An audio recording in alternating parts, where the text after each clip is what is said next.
few of you now have a domain, some space on a server, and a blog running.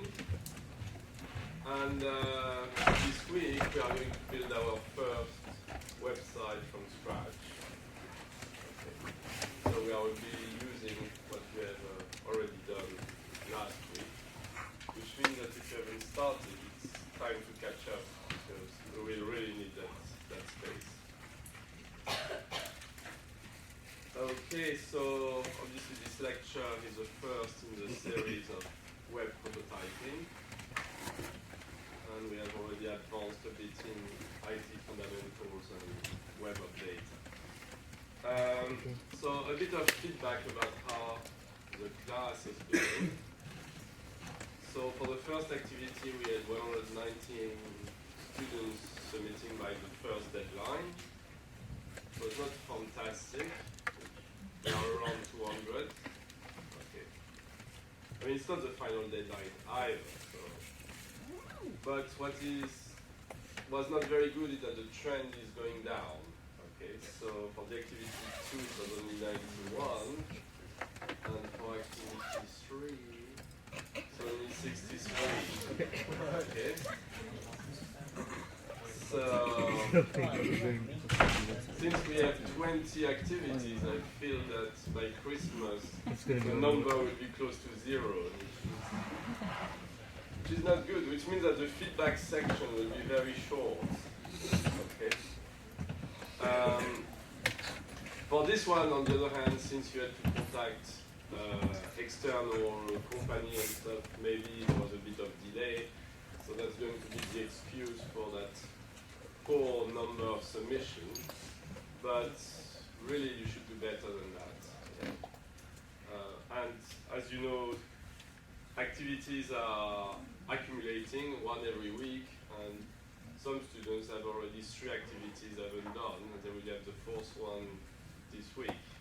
So they are really behind. It's good that you are using the YouTube videos, so that was the counts yesterday.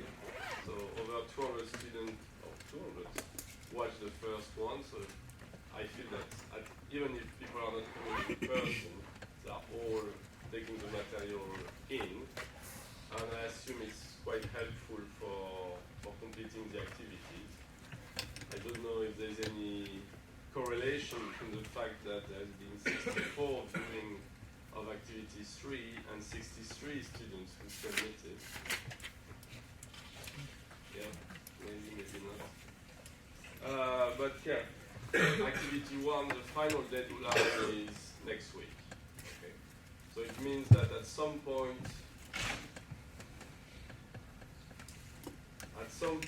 next week, I will be releasing your first marks.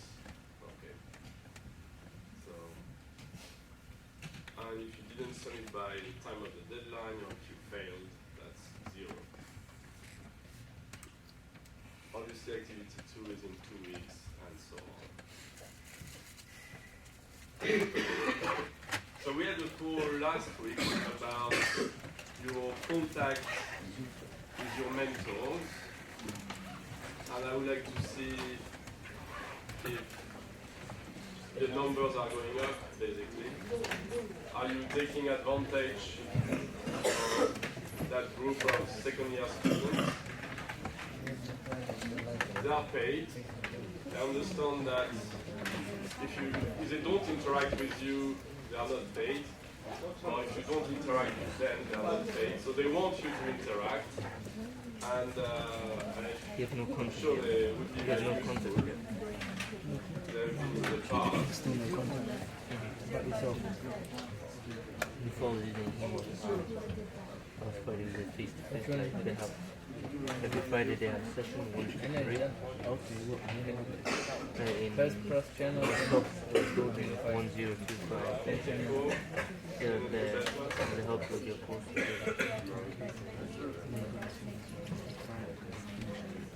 Okay, let's have a look at the situation. I can go anytime. Okay. So, email email seems to be the main mode of contact so far. Very few with the Facebook group.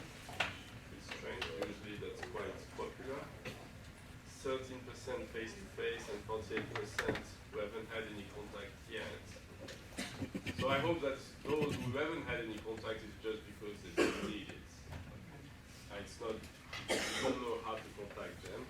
So let's compare that with last week figures. They're not that different. So we have just 1% more. We have moved from no contact to some contact. And emails remain the main mode of interaction. I mean, if there is something which is not satisfying in the scheme, just let me know, and we'll make sure that it works for you. Okay?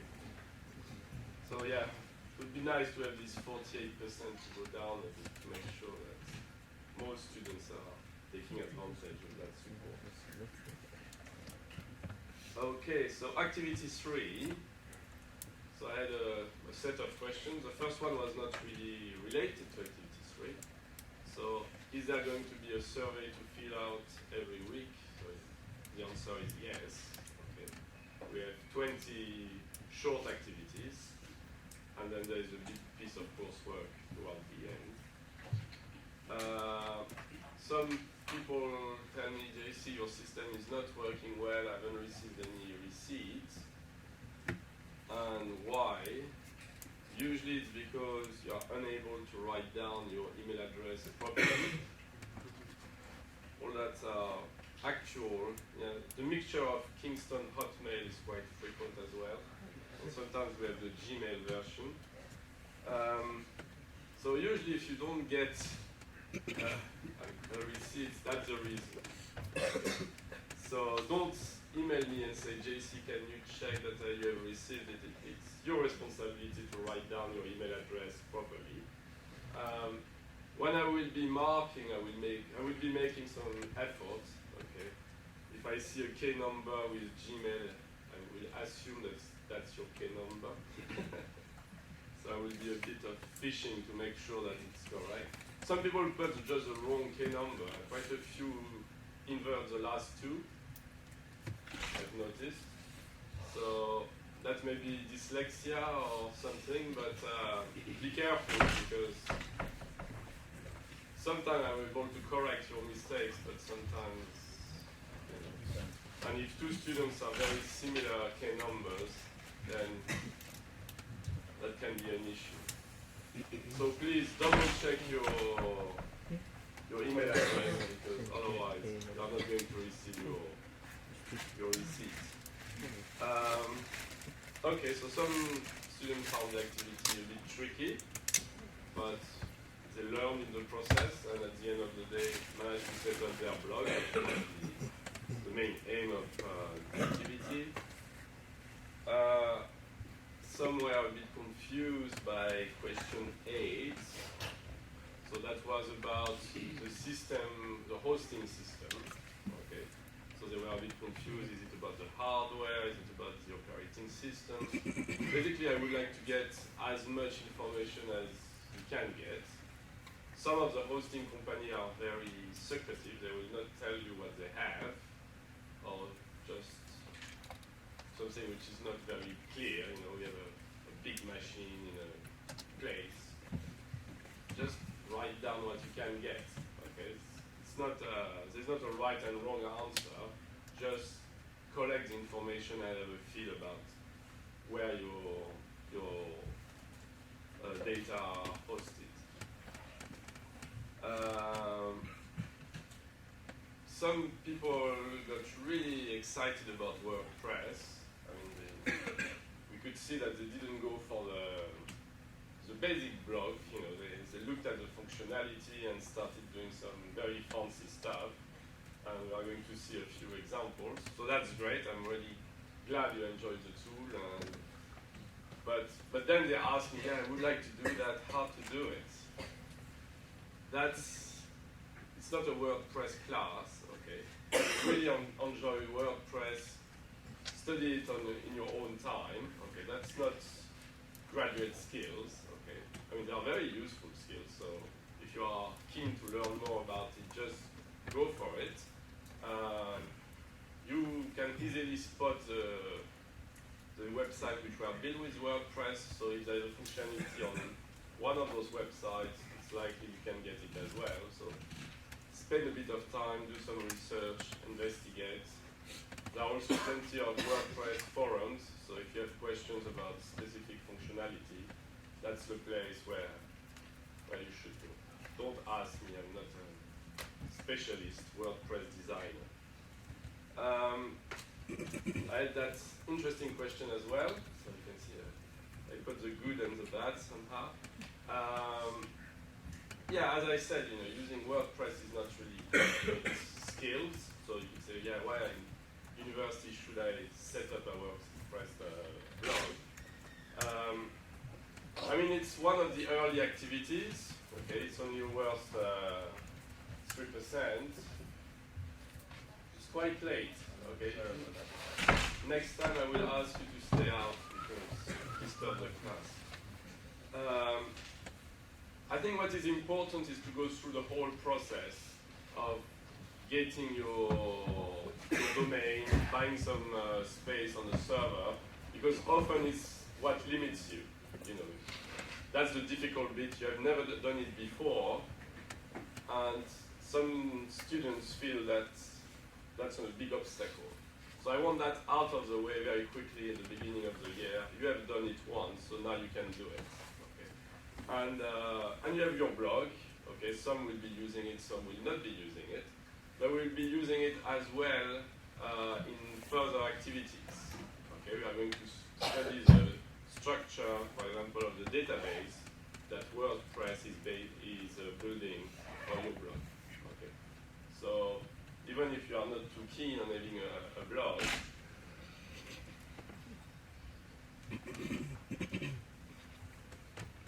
out. You are not welcome in this class. It's too late. Please, or shall I call security? It's a lack of respect for your student and for myself. We didn't even apologize. Okay.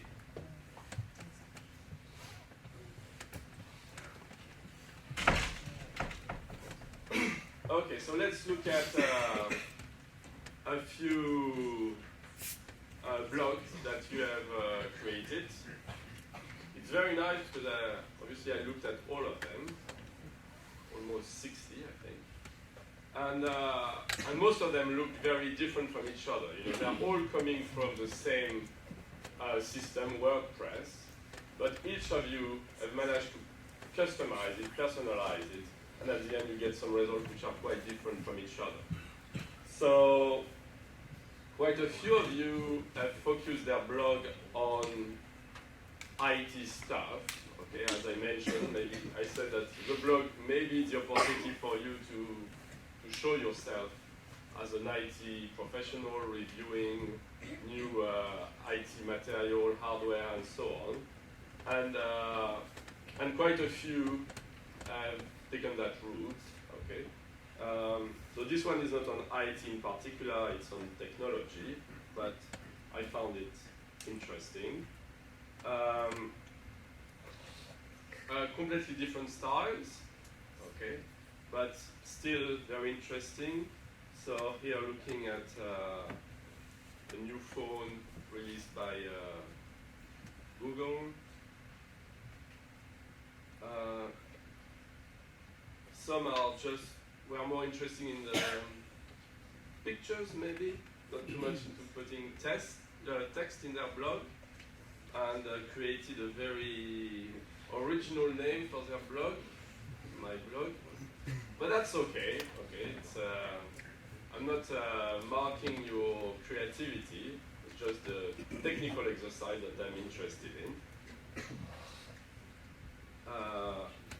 Some people seem to have really enjoyed it, but a lot of content, a lot of information in some kind of manga-like form. I mean, I spend a lot of time on your blogs, I should say. You know. Collectively, you are quite an interesting bunch of people, you know. You are not just IT students. You really have exciting interests. At least some of them share them through their blog, and I spend a bit of time looking at different things, so well done you.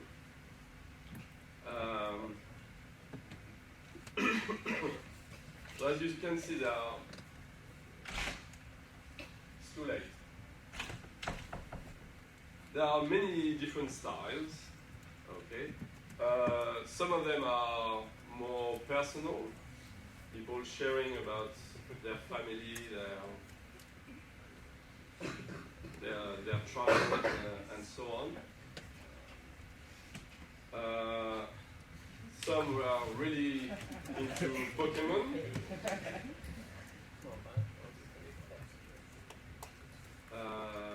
And you can see that the designs are very different. It's quite remarkable that everything is coming from WordPress, but it's looking at how the blog looks like, you wouldn't believe that it's coming from the same system. So you can see that there is space for customizing your blogs. So some are more artistic, somehow.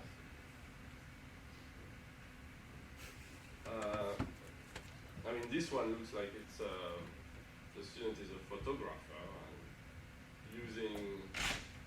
It's too late. Thank you. And that they're putting their photos. You can see that it's quite a fancy design and everything.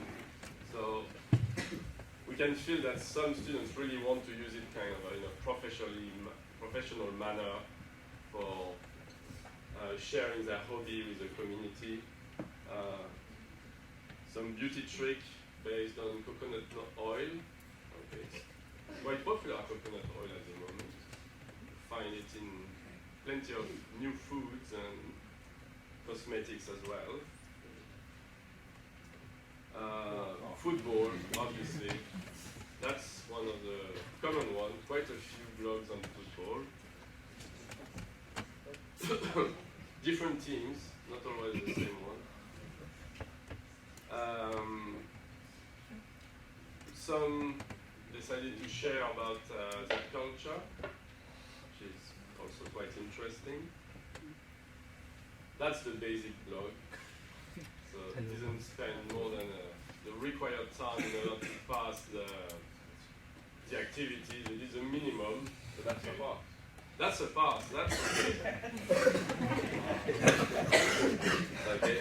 That's a bit rubbish. I agree it's a bit rubbish, but you know, as I say, we are not in a creative class. You know, it's about the fundamentals, getting the blog up and running, being able to make the technical choices. So that's an outcome. Okay. That's the basic outcome. And that's enough for a pass. Okay.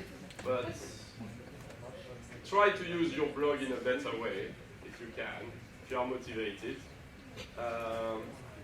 Wedding cakes.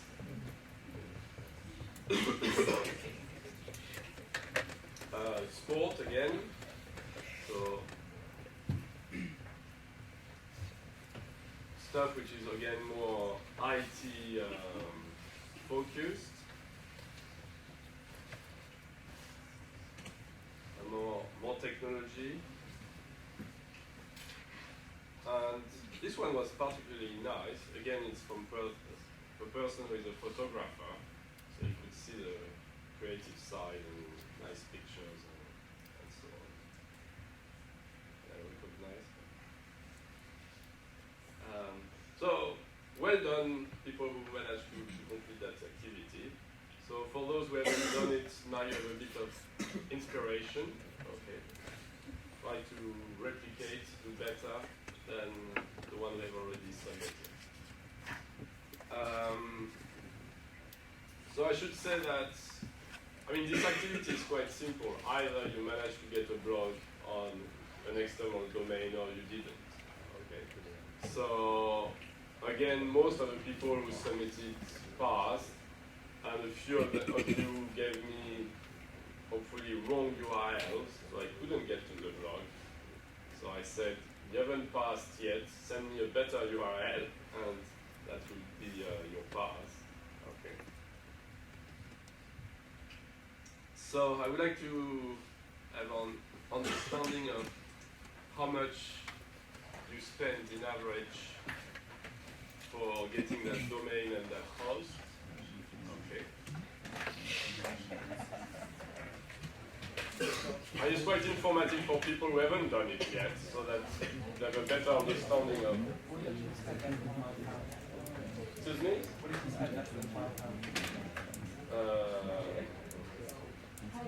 You choose A and B, that's, or A or B, it's okay. 05, yeah. I paid 1990 per month. Do you understand that bad? 1990 per month. 1 year free, 1 year free.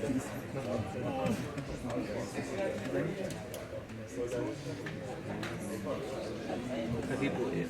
No, I haven't bought it yet.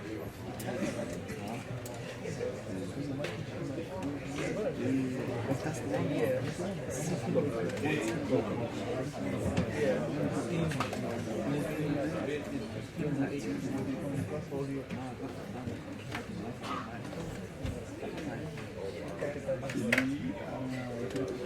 Okay, so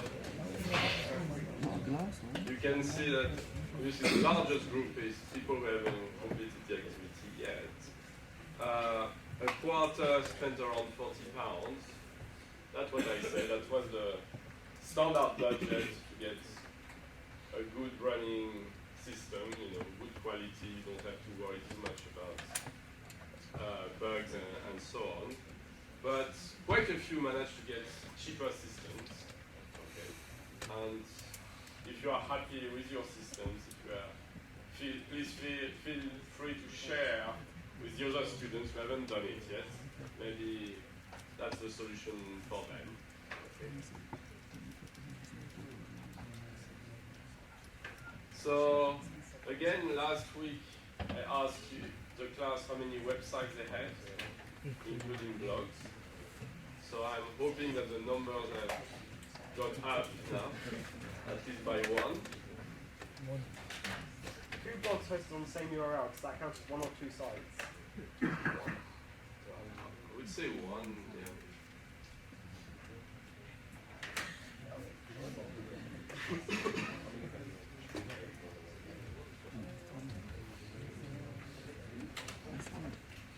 Okay, let's have a look.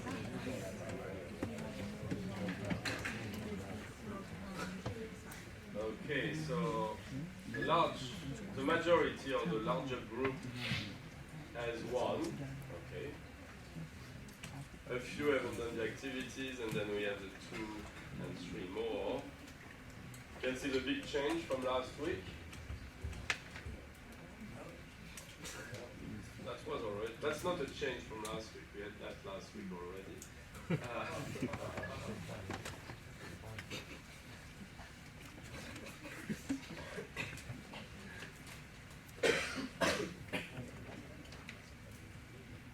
System is starting up.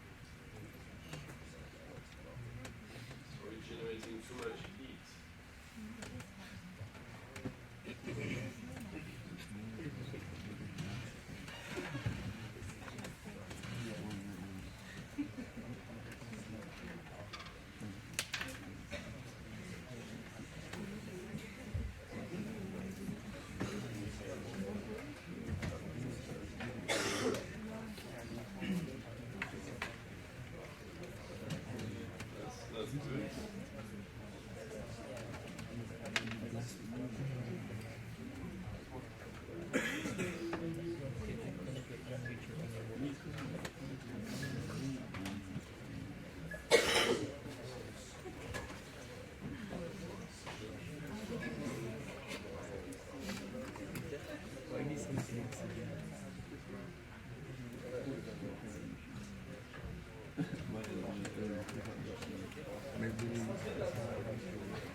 Maybe we need to turn on again the project.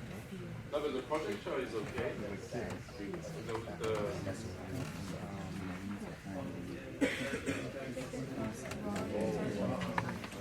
Can you get a technician? Yes. You remember? Okay, let's call them. You can call them from the phone there.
Good morning.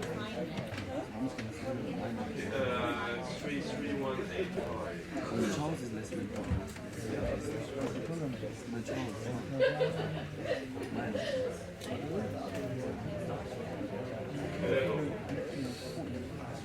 One of them.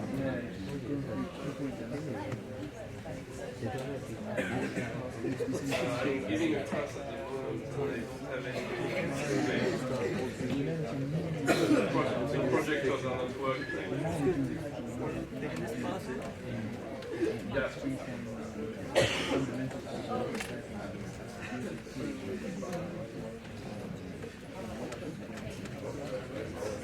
Excuse me? Yeah. Yes, it was working, then it stopped, and it's not coming back. I can't get the display of my PowerPoint.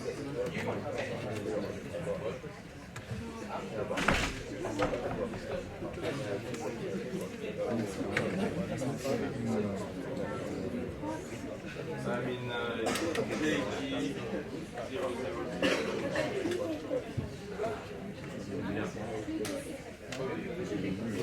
In the JG, yeah.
Let's restart the class. Sorry about that. Strange behavior. Okay, so let's look at the result of that poll compared to last week. So you can see everything is moving in the right direction. We had 62% without anything now, and now we have only 29, so moving in the right direction. Okay, so now that we have that domain, a bit of space, time to build our website. Okay, so a web page has fundamentally three different elements. You have some content, you have some structure for that content, and we have what we call the style. Okay? So the content can be either static or dynamic. So static content is typically some text, some images, some videos, some links. So that's what the webmaster is going to put on their website. And without any intervention of the webmaster, this content will remain forever, will never be updated. Okay? So that's what we call the static content. Then we have the dynamic content. So that's content which is going to change somehow either automatically. So for example, your website will return the time, the weather in the place. So automatically it's going to be updated on your website. It's not a webmaster which every day is going to enter the new date.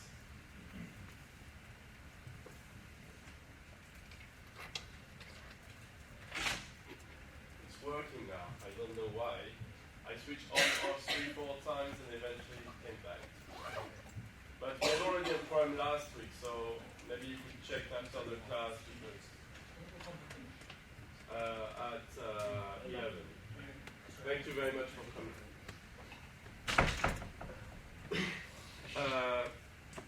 Yeah, so this dynamic content is either automatically updated, or you have websites with the latest news, weather, and so on, or dynamic because the user can interact with your website. Okay? And in order to have this dynamic content, you need what is called scripting languages. Okay? And we'll be looking at JavaScript and PHP. We'll just get a taste this time, and we will learn more in other lectures. For the structure of your website, you have what is called HTML, and we'll be looking at that today. And for the style of your website, we have what is called CSS, and we'll be looking at that today as well. Okay, so you remember last week we looked at the first web page ever, which is on the right. And on the left is the source code of that web page. Okay. So you can see that there are some, it's full of inferior, superior signs, okay, with some kind of keywords in it. And you start with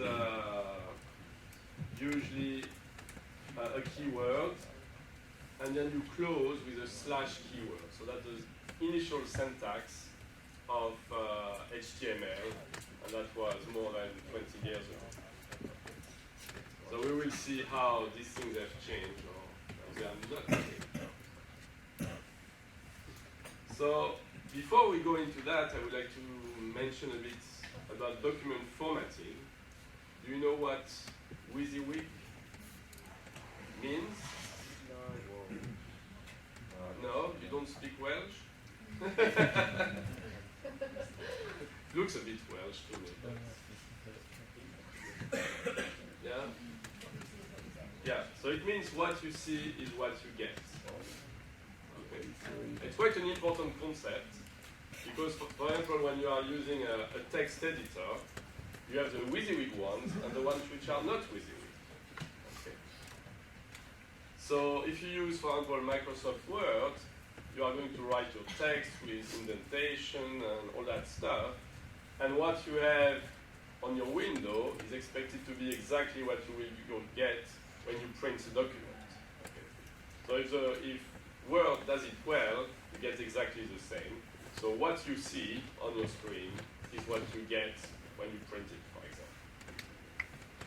And but the majority of the tools that you will be using are not with you. So there are some special codes which are being used to say, yeah, this title should be in the center of the page with this kind of font and that size and that color and so on. Okay. And so you can do that using what is called a markup language, which gives some instructions about how a text should be displayed. Okay? I mean text or content in general. So HTML, the language used for the web, is one of those languages. Okay? So you are going to, so as we see here, on the left is what you see, and on the right is what you get. Completely different. Okay? And that's what one of the properties of HTML. Okay, so you have HTML, which is a markup language. You have XML that you may have heard of or we will mention later on. And one important one is LaTeX. I don't know if anybody has used LaTeX. Okay. So LaTeX is a very powerful language, markup language, and it's usually what is used in the world of edition. Okay, if you are writing a book and you want it published, they are not going to produce a Word document of that book. Okay, they are going to produce a LaTeX document. Because markup languages are much more powerful than WYSIWYG systems. And also they are much more constrained. Okay, when you are using Word, you can have one title with one font and another title with another font, just by mistake, or different sizes if you don't control it well. So with a system like Word, you can do really whatever you want. But at the end, you can get a document which is less consistent. Okay? Whereas if you use a markup language and you say, all my titles need to be centered, that size, that font, that color, end of the story. You say that once, and everything will be in place. Okay? So you can see that if you want to write a book, a long report, that's a better strategy than the other one where each time you have to set up what are the distance between the different lines, the space after the paragraph, all that stuff. When you start using Word and writing long documents, can become rapidly a mess. Okay? When I wrote my PhD thesis, I use LaTeX. Okay? It's a big document, 200 pages. If you want something which looks professional, consistent, LaTeX is a much better option. Okay? It may be more complicated to use as well. It's a bit more complicated to use. Yeah, you need a few days to get started, maybe a few weeks to know all the functionalities. But you know, when you are working on a PhD studies, you are going to spend 4 years, spending 1 week learning LaTeX and at the end getting a professional result. It's not a bad investment. Yeah. And LaTeX allows you to write that, for example. I don't know how you would write that using Word. It would be very difficult. Same story when you are dealing with equations. Have you ever tried to write equations with words? It's a bit complicated. Yeah? With LaTeX, it's very easy. I mean, you have to specify, yeah, that's the upper part, the lower part. But you don't have to play with some funny tool, you just write it the way it is, the way you want it to be, and let it appear correct. So, obviously, if you are dealing with short documents, small essays, I think it would be maybe a bit overdoing it using LaTeX, and Word is a very acceptable result. But as soon as you go for something longer, or something which has a lot of equations, I would suggest switching to something like LaTeX. Anyway, we are going to learn a third markup language, which is HTML. So once you have an understanding of how markup languages work, that's very good because you will be able to switch to LaTeX quite easily as well. So HTML, so first of all, it's not a programming language. Okay? It's not a programming language. How many students or people I've seen sending me CVs about all the programming languages they know, and they start with HTML? I thought, they cannot be serious. Okay, with HTML programming language. What is C++ and Java then? Okay, it's a markup language. Okay, so HTML comes from hypertext markup language. And it's the language which is used to describe web pages. It was invented, as most things related to the web, by Tim Berners-Lee in '91. Okay. And now we are at the version 5.0, which was published in February 2014, and they are working on version 5.1. Obviously, with the technology evolving all the time, there is more stuff you want to put in your HTML pages. You know. Can you imagine that in '91 there was no Twitter, no Facebook, so they didn't prepare the language to deal with that. There's also an alternative language, which is also used for web pages, which is called XHTML. For extensible HTML. So because you have another standard, which is the XML standard in computing science. And XML has borrowed a lot from HTML, but they've started diverting a little bit. Okay?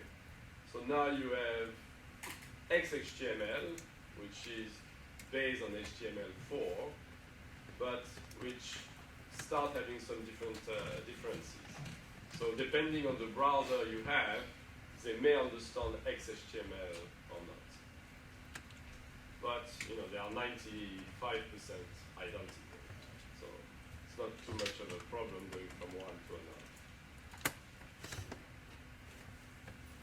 another. So why do you want to know about HTML? Okay, I mean, you have already created some fantastic blogs, very complicated for most of them, and WordPress does all the HTML work for you. Okay, you just have to click what kind of templates you want, and they do it for you. So why do we want to know more about HTML? First of all, as I said, being an IT professional is not about using tools, it's about understanding how those tools work. Okay? Maybe some of you will be working on the next version of WordPress. Okay? There are people like yourselves who developed WordPress, and we will be developing the next version of WordPress. So you have to have a good understanding of what is this HTML code or other code which is generated by WordPress. Also, you want total control. Okay, so maybe some of you who have used WordPress didn't get quite the results they wanted. You know, WordPress is quite rich, has a lot of templates, a lot of functionalities.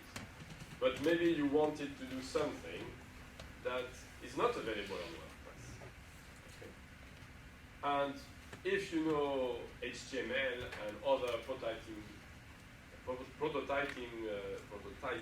tools, that's not a problem.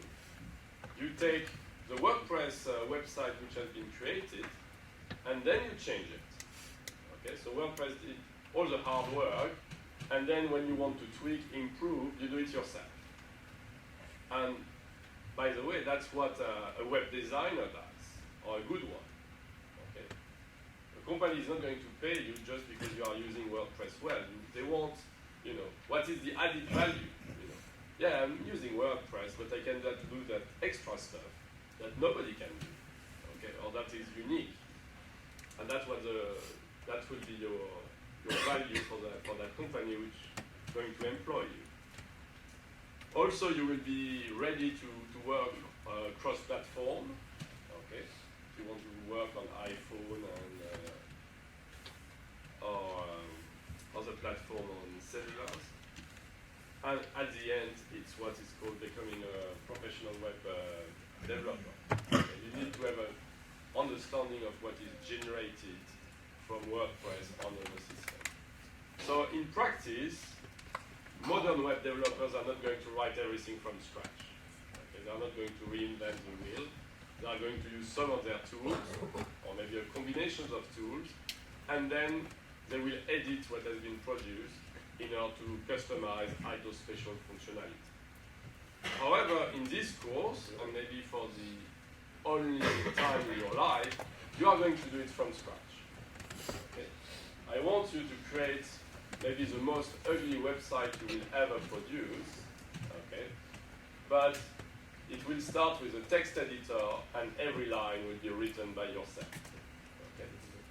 It's an exercise, that's not what you will do as a professional, but it will demonstrate that you have a 100% control of the display of the website. I would have to make a Notepad++. Excuse me? Notepad++. Notepad, yeah? Yeah, you will be using Notepad++ or any other editing tool, yeah? So, from scratch.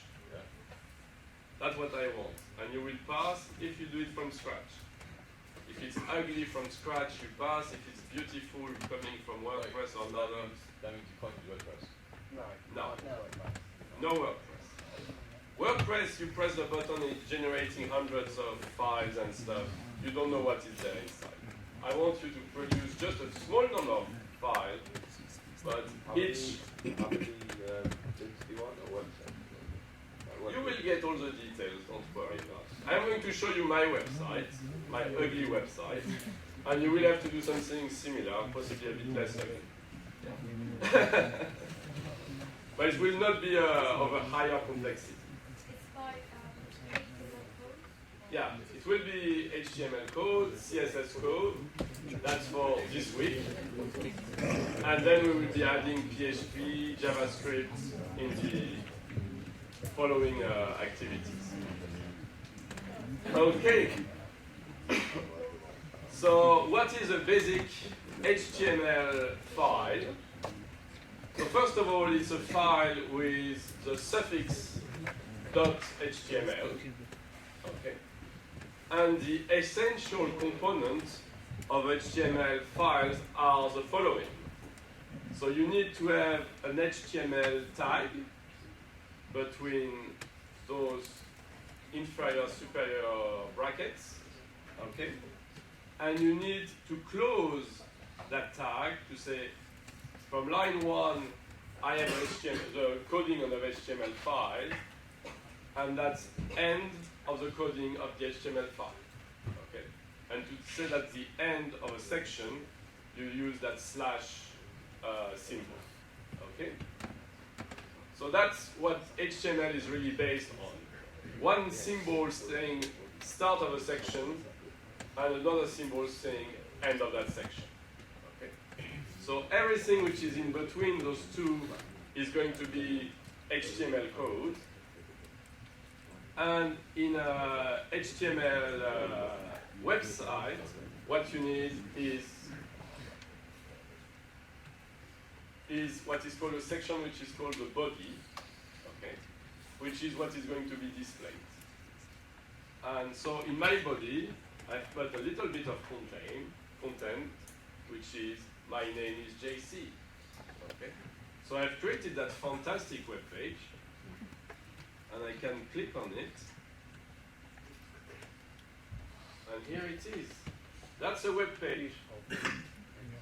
I mean, I'm expecting a bit more from you. Okay. Is that a pass? That's not a pass yet. Yeah. So that's a basic website. Okay. So every HTML website has that part as listed. Yeah. Yeah, you have to type everything. Yeah, yeah. So in order to write that, our colleague mentioned Notepad++. You know, it's here with a chameleon. Some people may use different text editors. I mean, Notepad++ is free, so it's a good option. But that's maybe if you are using a Windows system. If you are using something else, maybe you have to look for another text editor. I like Emacs. It's a bit more advanced. But anyway, you need a text editor. You cannot use Word. Okay, Word is not a text editor because it's added a lot of formatting and stuff like that. That's not what we want. The good thing if you are using something like Notepad++ is that it's going to recognize that you are using HTML code. So it's going to put those nice colors, and if you forget to backslash something, they will tell you there is something missing. So I would recommend using one of those tools. So an HTML file is a text file. Okay, there's nothing very secret about it. The good thing is, since it's a text file, it's fully portable. Okay, any computer system is going to be able to read that. Okay, you don't have to create a file specially for Mac, for Linux, for Windows. No, it's just a text file with a very simple syntax, and any system is going to understand it. Okay, so it's fully portable, and it's human readable. Okay, if you know the basic of HTML, you can read the file and understand what it's going to do. Okay, and obviously it's human writable.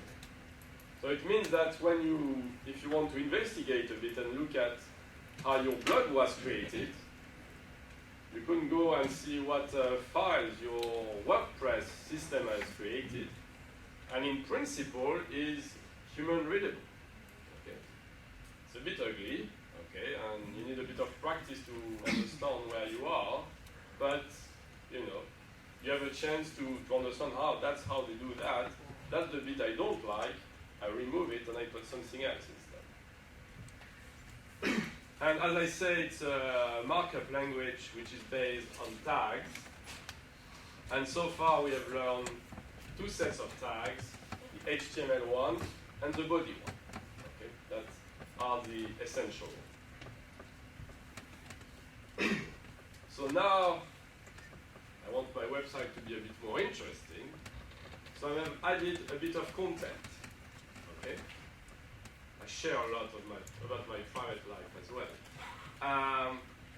So how does my website is going to look now? All of that in one big long line. Yeah, because I've written it the way that a WYSIWYG person would write it. Okay? I'm trying to put some spaces and stuff to give a structure, but HTML doesn't understand that. Okay, and the outcome of this nicely formatted page is that. Okay, it's not WYSIWYG. That's the message. Don't try to write it nicely in your editor. HTML is not. Your browser is not going to understand that. Okay. For you have just provided some text which comes one after the other. So here we have more content, but at the moment we have no structure. Okay.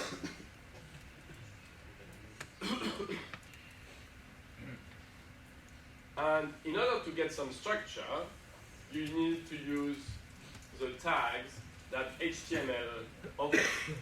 Okay. So let's have a look. So now I've added quite a few tags here and there. And now my website looks like that. Okay? It's still very ugly, but clearly it's well defined where the titles are, there's a list, there's a picture. Looks a bit like a website from the 90s. Yeah? Not loaded yet. Okay. So it means that you provide the content, but then you have to add these HTML tags in order to get some structure.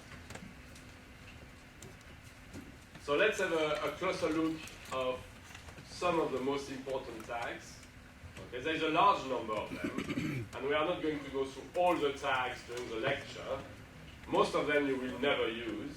Okay, so you are going through a few important ones, and if you need another one, you will find all the information on the net, obviously. So an important tag is a tag header, H, and you have different levels of header, 1, 2, 3, etc. Okay, so that's for the title. So is it a main title, a subtitle, a sub-subtitle? So header 1 is big titles, okay, and that's the name, if you want, of my webpage, who I am. This one is a title, a subtitle, so I give it a value of header 2. And only what is between the two tags will be part of the title. Then I have a list, so UL is a list. The fact that I put U means that it's an unsigned list, so I will get bullet points. There is another code if I want a list with number, 1, 2, 3. Okay. And then each element of the list is LI. Here I have a tag for an image. Okay. You can note that the tag, there's no slash image at the end. Question? I don't know closing tags on the LI. You can if you want, but Wait, so it works with that as well? it works with that. You know, I mean, the initial HTML was a bit relaxed, and now with the latest version, it's a bit more constraints. Okay, so in the latest version, you would put the slash li, but it's still understand without. Okay, I mean, it's kind of understand it. You know, Yeah. you didn't know anything about HTML, and you said, JC, it's wrong. You know. No, but you know, we have been studying HTML for 5 minutes, and already you can correct it, which means that the browser can do that job as well. It's obvious that it's missing, so yeah, I understand that it's missing, so I put it. Yeah. And as I said, in the old HTML, there was not always a closing tag. In the latest version, there's always one. Okay. So that's how you display an image. So you need to give the source of the image, so where the image is located. It can be located on your website. Okay. It has to be in the same folder, right? I mean, it's in the different folder. It's in the folder images. Okay, so my website is in a folder. And in order to make things a bit cleaner, I've created a folder which is called images, where I put all my images. And here I recover my image of Jupiter in JPEG format. Okay? But you can also use as a source an external website. You can put the URL of an image which is on the NASA website, which is going to produce a much better photograph of Jupiter than mine. Okay? And then you provide the size of the image. Okay? So I want that image to be 100 pixels by 100 pixels. If I don't specify anything, you have the original size of your image. And if you put different value, you can stretch your image one way or another. Okay. I have a tag to start a new line. I have tags to say this piece of text is in italic. Yeah? Why not 2000 The great tags.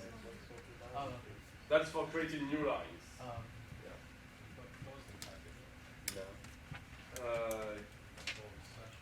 Yeah, I'm not sure you need the slash in that case. Yeah, my HTML is a bit dirty HTML, I guess. Then you don't need it at the beginning. Yeah, I mean it's a new line, so there is not really a Doesn't beginning matter or what an end. You know. So in italic, I want that part of the text to be in italic. You can have part in bold, obviously. And here I have a link, which is very important. So I have this tag A, and then the reference to a website. Yeah. And then the tag P is for a new paragraph. It's not just a new line, it's a new paragraph. Okay, so that's, if we go back to my web page, so we can recognize the different elements. So that's the main title, so it's bigger than the header of level 2. I have my list with bullet points, not with numbers. I have my photograph. I have some text that I've put in italic. I have a new paragraph, and here I have a website, a link to a NASA website, which is not valid anymore. But still I'm on the NASA website. And I have these things which allow the user to email me directly. And if I click on it, what will happen? Outlook is going to get started and so on. So that's all the basic stuff you would expect from a website.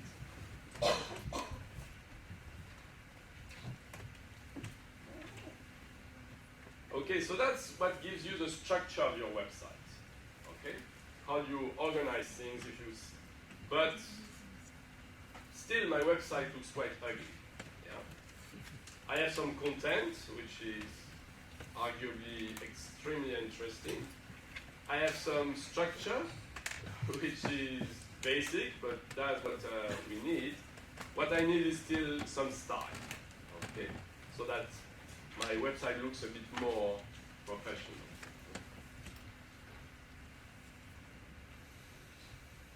So again, HTML has been around for more than 25 years. Okay. So in the past, you had what is called style tags. Okay. You could say, okay, for the text which is between the tag font and /font, I want to use the police Verdana, size 6, color red. Okay. And for my header 2, I want to use size 4 and green. And then for my other header, I use another size, another font, and another color. Okay.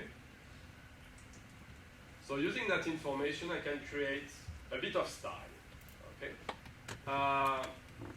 The first thing is it's a lot of work. Okay. Each time I have a header, I have to specify what it is, what font, what size, whatever. Secondly, as I said before, when I criticize a bit Word, is you have so much control that at the end your website can become inconsistent. Here I have 2 headers of level 2 which have completely different styles, font, color, size, which makes my website not looking professional. Okay? So the good idea would be, let's remove all that style information from my HTML and let it write somewhere. I want all my text to be in black. I want all my header of 1 to be in Arial with a font of 10 and to be in bold. And I want, so you want to move all that style information somewhere else so that you don't worry about it when you are dealing with the content and the structure. And also it allows you to have everything consistent. And having that information apart, which means all the pages of your website can say, I'm going to use that identical style for all my pages if you want to. Okay? So that's the old-fashioned HTML, which has style tags within the text. It's still valid. I mean, my browser has just displayed what I've coded. Okay? that's a old style HTML, and my browser understands it. Okay, so that style is still valid. We can check where is my source code. It's here. Okay, and you can see that I have put all that style tags within my text. Okay, but now nobody does that anymore because of all the drawbacks I've told you. So I don't recommend using that at all. But so what is the new kid on the block is CSS, which is allow you to create what is called style sheets, which are on another place than the structure and content file. Okay. So CSS stands for cascading style sheets. Okay. And I will explain what cascading means in this context. So it's a style sheet language. Again, it's not a programming language. It's just a style sheet language. Okay. And in that sheet or in that document, you are going to specify what is the style that your HTML page should have. So as I explained, it allows you to separate from the content and structure from the style. Okay.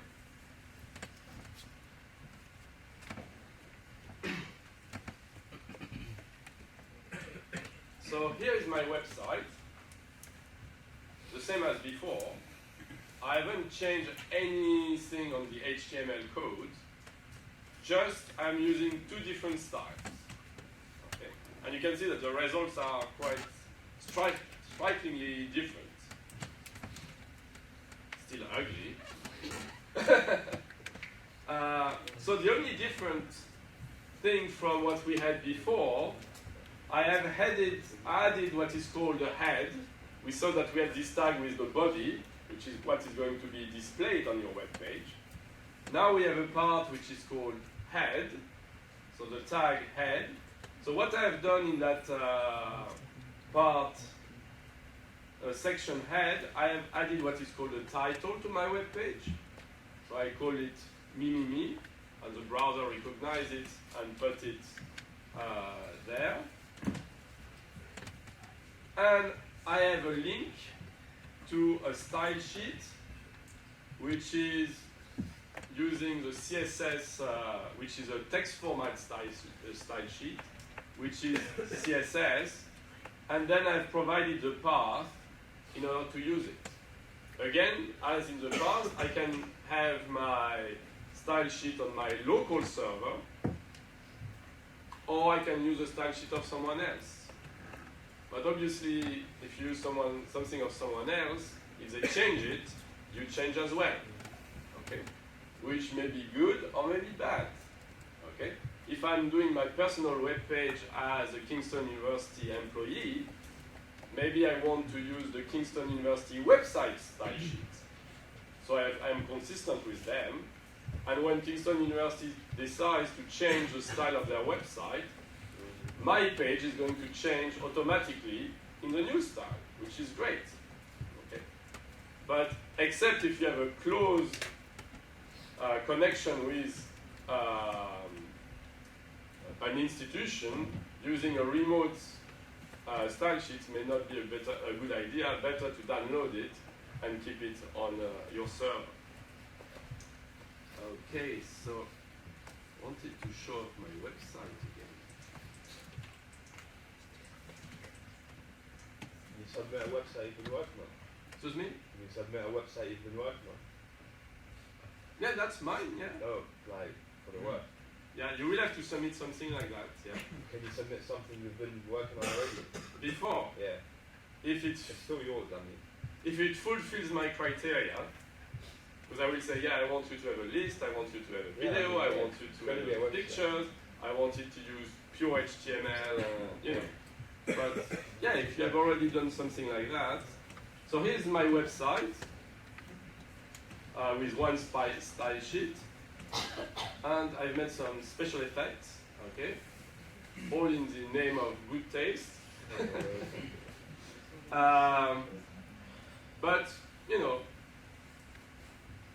and I have my favorite YouTube video. Have you seen it? Christian the Lion.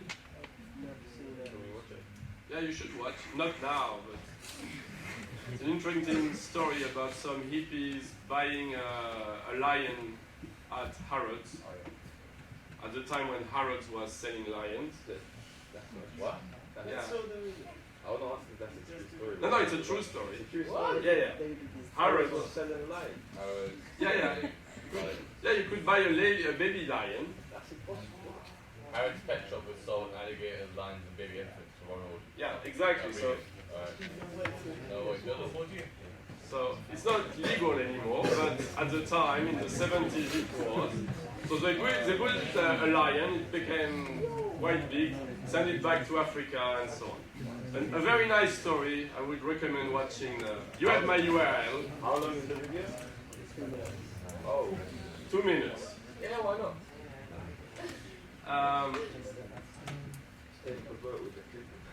And that's my other website, or my other web page, using a completely different style sheet. Okay. I call it Spring. It's a bit fresher. Okay. So that's quite interesting because it completely changes the style really of my web page. Initially I had this black and white, boring one. Now it's still pretty ugly, bad taste, but it's my bad taste, okay? And it's just by changing the style sheet. I haven't changed anything in the code itself, so it's completely independent. So you can focus first on putting the content on your website, put it up, and then you can worry about the style and refine it until you get what you want.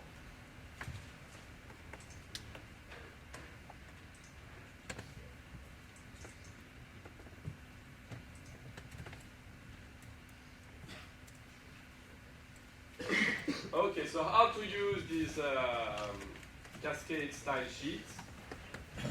So the first way is what I explained, is use these head tags. Okay, you can have a title for your web page, or you don't have a title, doesn't matter. And I have a link to that style sheet that in this case I call Spring. Okay, and automatically the browser is going to read that style sheet, look at the instructions, and use it in order to display the content, the structured content which is in the rest of the HTML.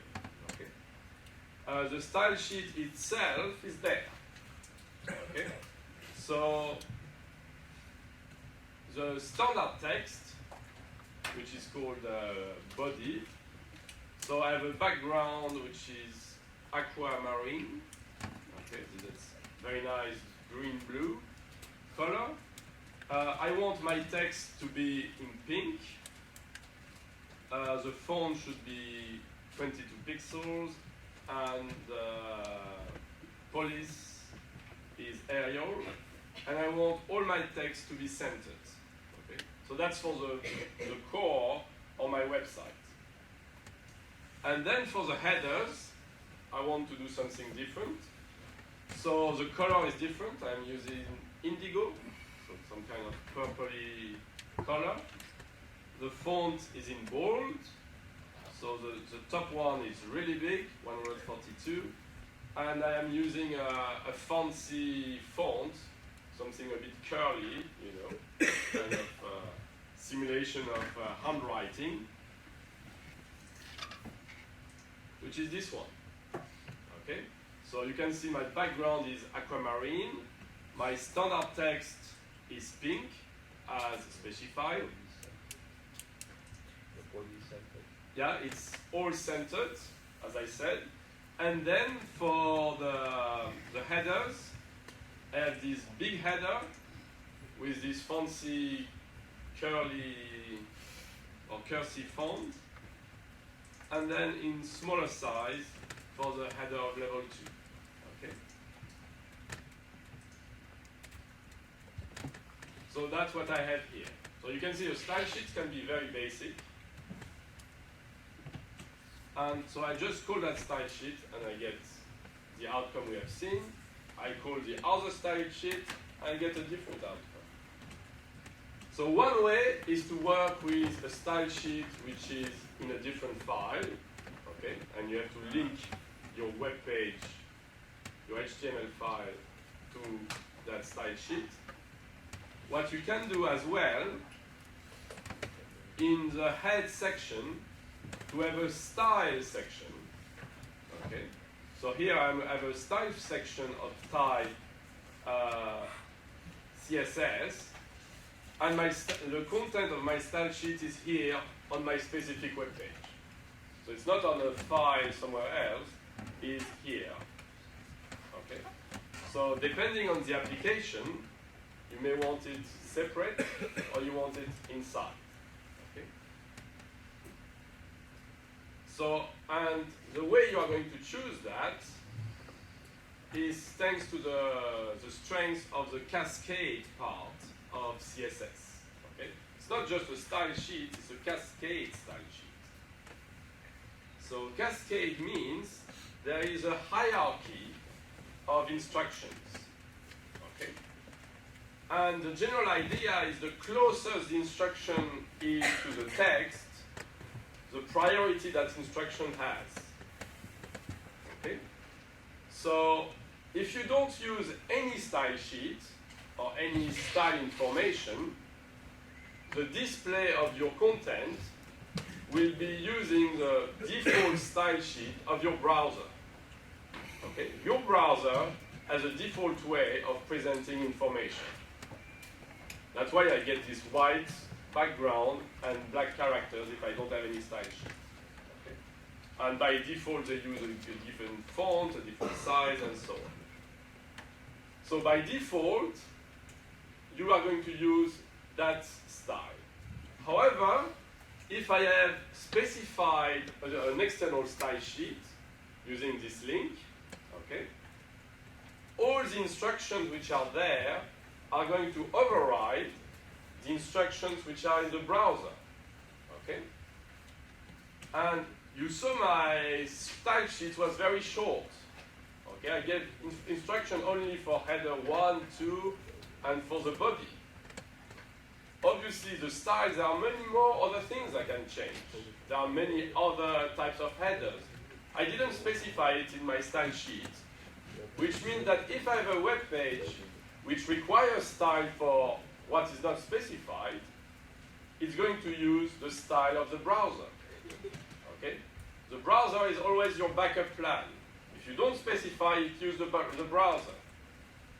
If you specify some stuff in this external style sheet for these specific things, that's the style which is going to be used. Okay? Then we have seen that we can have style within the header of your HTML. We are getting closer to the text.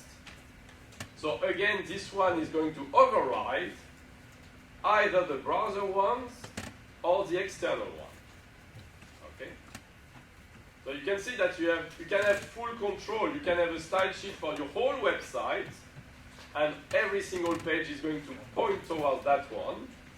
But maybe for one web page, you don't want to use this indigo background, you want to use another color, you can change it in the header, and that's going to be overriding the other ones.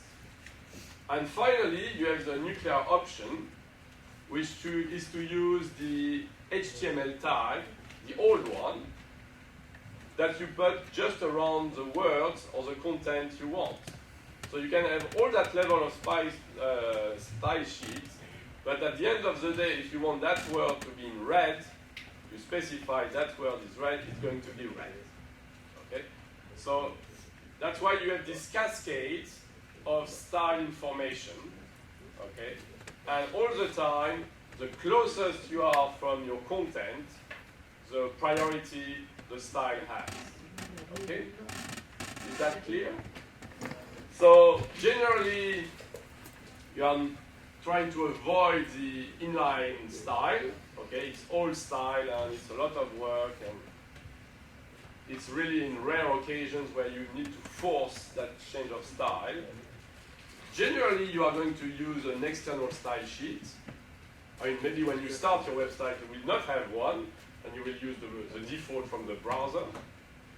You may start with an external one, which is going to specify only certain element of styles, and trust the browser for the rest. Okay? Which means that if you trust the browser, means the outcome will be different if you use one browser or another. Okay? There will be a different interpretation, they have a different style sheets. So you are losing a bit of control. But if you use a fully defined style sheets where everything which can be defined is defined, then you are fully in control. And then maybe in the header, you may change some point of styles if that web page is a bit different from all the other web pages of your website. Okay? Is that concept clear? That we have a cascade of style, and the closest to the document, the higher the priority. So at the moment we spoke about static content. Okay. We spoke about style. I mean, you have seen we are not going to spend a lot of time on CSS. The style, the format for style is quite obvious. And we have looked quickly at HTML for the structure. What about the dynamic content? Because basically that's what makes the website interesting. Okay. So today I'm not going to teach you anything about the dynamic content. I will just give you some flavor of what will be coming and what you will be able to add in the near future on your website. So basically you want to either allow the user to interact with your website, or you want to display new updated information without having to do the hard work, editing the HTML file and uploading it. Okay. You would like to keep your work to the minimum. And in order to do that, you need scripting languages, which are going to be inside your HTML code, usually. And we are speaking about JavaScript, PHP, and Ajax. So, you remember last week, I introduced the concept of client-server. So, you are the client, so usually your only task in a web-based application is to display the result.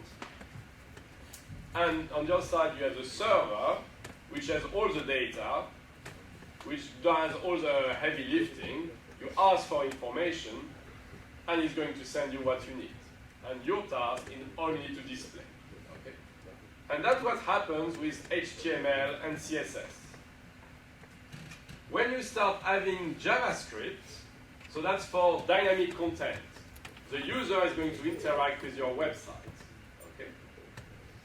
And in that case, the server is going to send you the JavaScript as well, associated to the web page. And your computer, your browser, is going to analyze the data of the JavaScript, which is a programming language. So if there is some calculations, it's your computer which is going to do those calculations. Okay. When we look at PHP, the other obvious way of having a dynamic content, it works in a completely different way. Okay? You will have a website which will have maybe some PHP content, and it happens that your web browser doesn't understand PHP. Your computer doesn't understand PHP. Only the web server understands PHP. So there will be a web page with some PHP content. And for example, the content will be, get the weather in London today.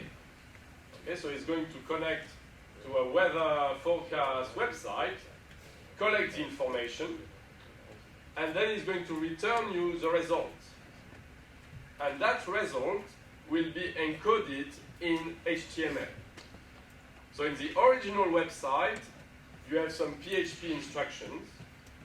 The server is going to act on those instructions. You will get the result of these instructions, and are going to give you the result of these instructions as HTML code. Okay?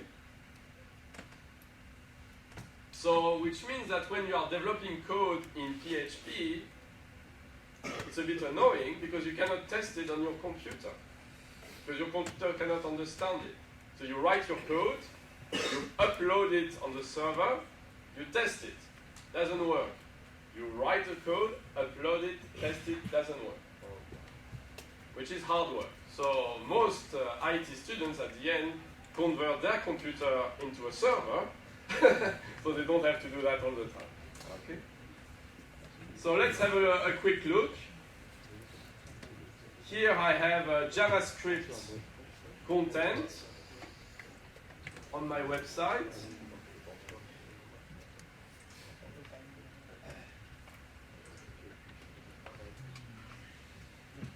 I've removed the style to keep things simple.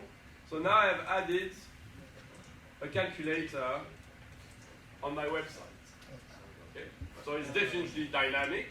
Now you can interact with it. The webmaster doesn't have to do anything. It's not the person giving you the results. Okay. And it makes my website a bit more interesting because now maybe people will come back to my website because it provides some kind of service they can use. Okay? Because if you just provide some static content, they look at it once and they go away. They go back the following weeks, nothing has been updated, and you're out of the fabric. Okay. If you're a website providing a service or having the contents updated regularly, people may come back to it. So that's my addition of JavaScript into my web page. So here you can see I have added a tag script. It's of type JavaScript, and I am calling a file of type JavaScript, which allows you to do calculations. Inside my HTML, I have the design of the calculator. Okay. And what is interesting is I have a function which is called onClick. So when the user clicks, it's calling a function which is called calc, and that function calc is actually inside my JavaScript file. Okay? So JavaScript is a programming language which is doing the clever stuff. Okay? It's in a separate file. And my web page is just doing the design of the calculator, and when it detects a click, it sends me to the JavaScript so that JavaScript does the work. Okay?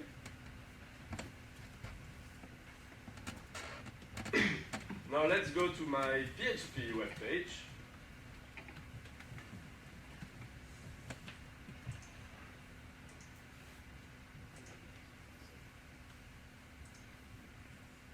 Okay. So what is the interesting information? Why is it dynamic? So it gives me the time and the date, and it gives me the temperature, which is not that high, and it tells me that we are going to get a bit of a few showers today, unfortunately. Nice to be in the warm now. Okay, so it's dynamic. Okay, if I reload my web page, hopefully the time will change. Should change eventually. I need to wait for a minute for the web page to change. So now it's 37. Okay, so it's really dynamic. So already my web page is a bit more interesting. Again, it's giving me weather forecast, or what is the weather now. I mean, you can get the weather forecast as well using something similar. Just going back to my JavaScript one, if I look at my source code, okay, I have all the information I'm interested in. It shows that I am working with JavaScript, that if I go in the directory JS, I will find the file JavaScript, calculate.java. Nothing is hidden, okay? If you like my calculator, just copy the code, download that file, and you get it on your website. End of the story. Then we have to agree on the copyright, and so on. I can make it cheap for you. But in the end, everything is in the open, okay? So now, if I go to my PHP file, okay, so now it's 1038, and I look at the source code, there is no information about using a script. And if I look at the weather section, it's written October 18, 1038, temperature is 11 and 12. So automatically, the server has analyzed the PHP, acted on the PHP, and translated all the PHP output into HTML. Okay? So now it's hard-coded. And it gives me even the picture on the website openweather.map. Or the openweathermap.org. Yeah? So that's where the information is coming from. So if you want to reproduce that as the weather forecast on your website, you cannot do it just by looking at my webpage. It's secret. You have no idea how I got it, because all the information is on the server and is not sending you how it's doing it. Okay? So it has implication in terms of security and in terms of copyright as well. Okay. Still, I'm going to show you how I do it. So if you want to have that on your website as a feature, so first let's go on the website which provides the information. So it's called Open Weather Map. Okay, so you can see that's the little cloud with the rain that has appeared on my website. They are looking at the weather forecast in my city. They detected that I was in London. And but they can do any city. Which ones do we fancy today? Madrid. Yeah.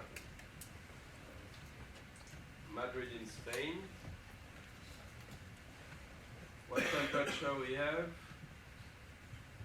15.1. It's a bit better than here. But it's cloudy with rain as well. Too depressed. Okay, so the data is coming from that website. So it's a website which is providing weather forecast information, and they have provided an API. Okay, so a mean to retrieve the information they have on their website. So it's called API openweathermap.org. And I can call a function which is called weather. So I'm connected to the website. I say, I want to know the weather about a place which has an ID which is 2648, so on. That's the ID of Greater London. Okay. So you can put on your website any city you want. They have a huge database. Okay. I specify that I want the weather in a language which is English, that I want the units to be in the metric system. I don't want temperature in Fahrenheit, because I don't really understand what it means. And in order to use that service, I need to be registered on the website. Okay. So I registered on the website, and they gave me a unique code for me to use. Okay? The registration is free. It's likely they are going to bombard me with emails advertising for their services. Okay? Bad luck. But thanks to that, I have access to their data. Yeah. So, which means that in my HTML code, let's look at my HTML code.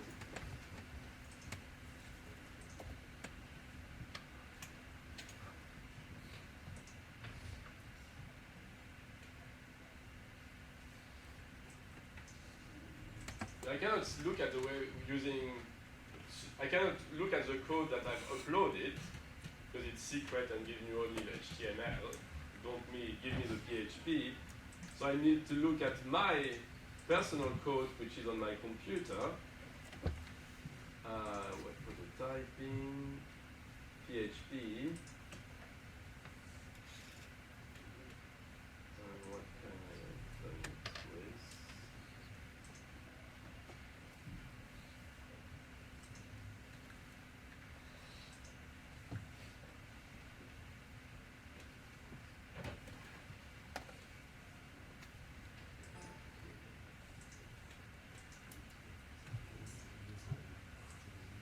That's my PHP.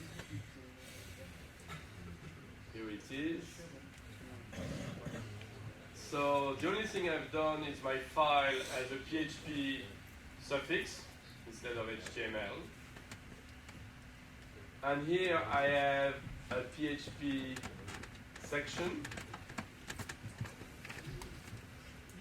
So I have a URL, which is that website, open weather, where I specified I'm interested in London, in English, in Celsius, and I gave my code. And then I have a bit of code which says, go to the website, retrieve the information, and display it the way I want it to be displayed. Because obviously about the weather, they can give you the mean, the max temperature, the temperature for the next 5 days, and so on. No, I just want the temperature for now. Okay. So all that information, the user of my website is not going to see how I get it, because everything is translated into the outcome in a HTML format. Yeah. And if I use my web page and I put it in my browser, what is going to happen? It's not going to work. So the browser is going to do the best it can. Okay. So initially it's all HTML, so it can display it. Afterwards, it's PHP. Browser has no idea what PHP means. Oh, you have a PHP tag. PHP tag is just normal text, and I display everything. Okay? So my browser cannot understand that at all. So only the server can do that.